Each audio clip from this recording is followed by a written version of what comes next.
The escalating conflict and deteriorating situation in Eastern Democratic Republic of Congo are a grave concern to the people and governments of East Africa.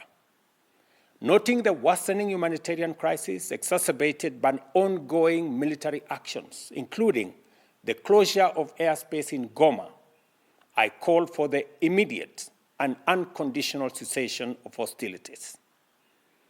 I emphasize the obligation of all parties to facilitate humanitarian access to affected populations and urge both sides to pursue peaceful means to resolving this tragic conflict. These alarming developments, coupled with rising diplomatic tensions in the region, underscore the urgent need for peaceful resolution to a conflict that continues to inflict untold suffering on the people, particularly women and children. As the current chair of the East African Community, Kenya is aware of the region's critical responsibility in de-escalating violence and facilitating dialogue between the parties involved.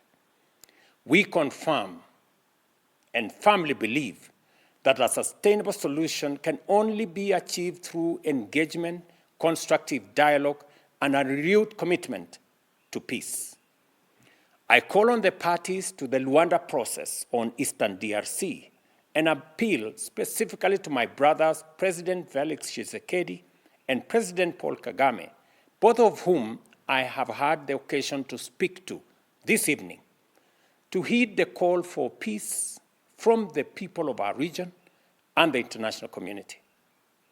I call on them to dedicate all efforts towards achieving peace in Eastern DRC and restoring good neighborliness, an essential principle underpinning regional peace and collective responsibility.